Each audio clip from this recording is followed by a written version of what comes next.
With our walks, we start with the weight because you're stepping out of the house, stepping out of the car, maybe coming out of the crate. And if you don't have the dog's impulse control and attention, you're not going to have it out in the real world. So we really want to gain that easily. So the goal here with the weight is for them to demonstrate that they're not pushing out the door and that they give you eye contact. And once they do both, we give them an okay. You could use your crate door as a tool, your car door, your house door. And if your dog goes to be pushy, you can just kind of close it up. But you can also have your leash or your e-collar to provide that information to them that they need better impulse control depending on where you're at in the training. Okay. Wait.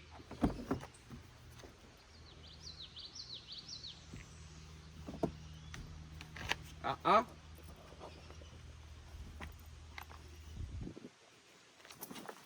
Wait. Okay. Wait. Good.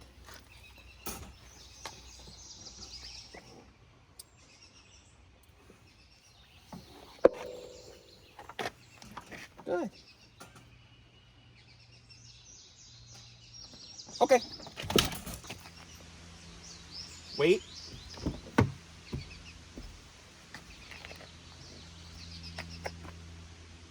Okay.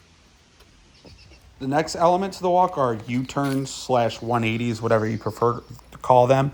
But literally what you're doing is that you're taking a turn in the opposite direction and you're walking the other way anytime your dog's getting ahead of you.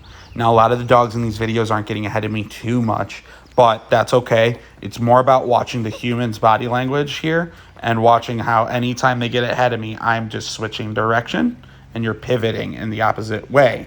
You're not waiting for them, you're just continuing to walk. Then eventually what you should get is the dog paying attention to your body and turning nicely with you, just like Wally just did.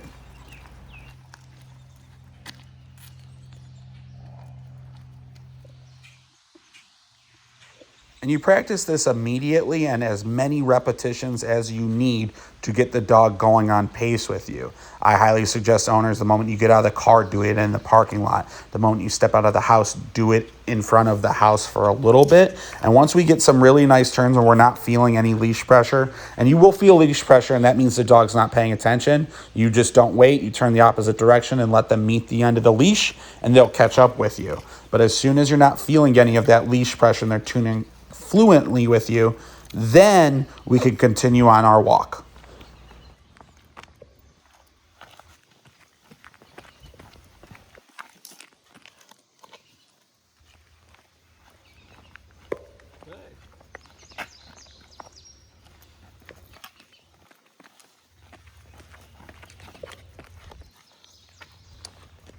Now at the e-collar, pretty much anytime you're feeling leash pressure, you should turn on the e-collar pressure. Or when you're taking the turns, rather than turning on any leash pressure, you just give a little tap suggestion on those turns. You could give one a little bit ahead of time to let them know that you're about to take the turn, and it's a pretty good call to action signal that your pack is changing direction.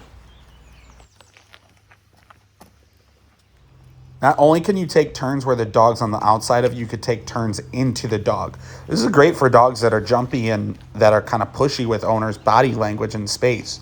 So anytime I need to take those turns and tell the dogs to back up and stay behind me, you turn into them. It's going to be a lot easier to do this if you're catching it sooner than later, because if they're too far ahead of you, it's very hard to walk into their body and walk around them. But if you need to use a little bit of your knee and body language to push into them, you could go ahead and use that type of pressure. Okay. And you're pretty much cutting them off and getting control of the nose and control of their attention and where they're looking. So both ways are very effective.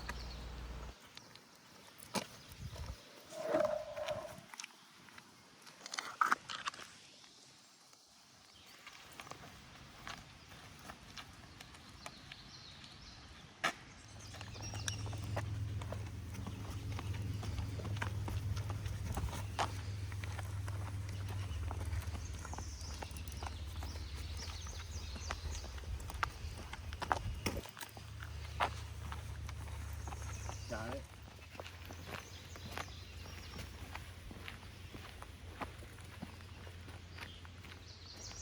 Good.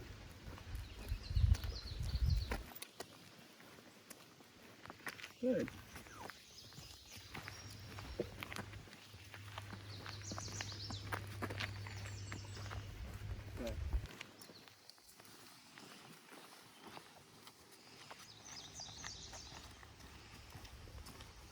Good girl.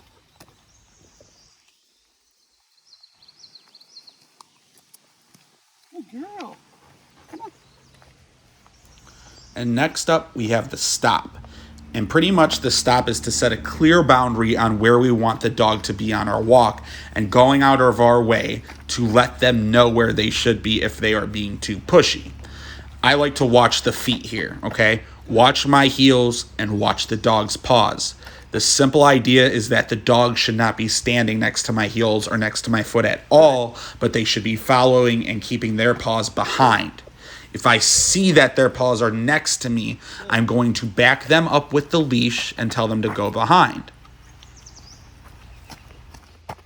Good.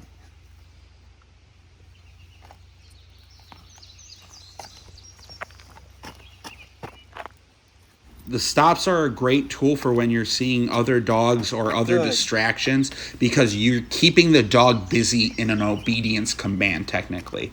So you give those stops to keep Good. them in check because it doesn't matter what's in front of you and what you see ahead, you have to be polite and be walking properly.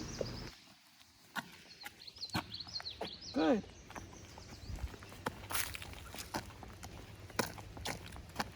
Good.